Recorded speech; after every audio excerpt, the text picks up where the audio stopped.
Hello बच्चों, let's see this question and here this question say why is manufacturing sector considered the backbone of economic development of the country? Explain any three reason with the example. Question आपसे बोल रहा है कि क्यों manufacturing sector को एक country के economic development का बैकबोन समझा जाता है. बैकबोन मतलब रीढ़ की हड्डी समझा जाता है. कोई 3 रीज़न बताइए.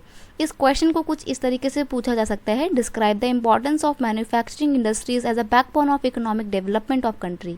एक कंट्री के इकोनॉमिक डेवलपमेंट के लिए क्यों मैन्युफैक्चरिंग इंडस्ट्री इंपॉर्टेंट है और क्यों इनको इकोनॉमिक बैकबोन समझा जाता है इकोनॉमिक डेवलपमेंट का, बताइए, डिस्क्राइब कीजिए.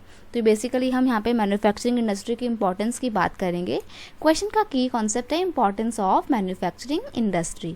अब क्या इंपॉर्टेंस है? तो सबसे पहली बात, manufacturing sector not only help in modernising the agriculture but also forms the backbone of our country. देखो, जो हमारी मैन्युफैक्चरिंग इंडस्ट्री है वो हमारे एग्रीकल्चरल सेक्टर को मॉडर्नाइज करती है. अब कैसे?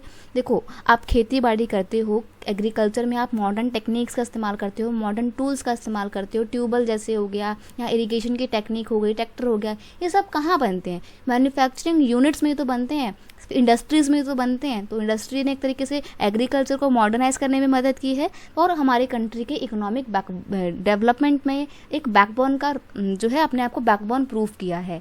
आगे है economic manufacturing units convert the raw material into finish goods that are later export to other countries. So these industries are helpful to generate foreign exchange.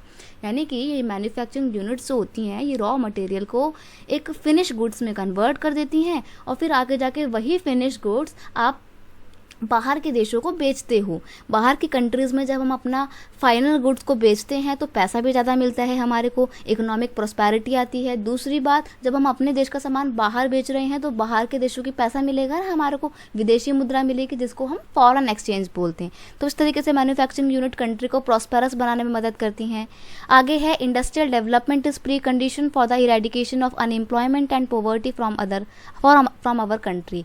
अब देखो, इंडस्ट्रीज का डेवलपमेंट होता है तो क्या होता है, जितने भी लोग जो खाली बैठे थे, जिनके पास कोई काम नहीं था, उनको जॉब मिलती है, देश से गरीबी दूर होती है. तो इकोनॉमिक डेवलपमेंट इसका प्री कंडीशन है.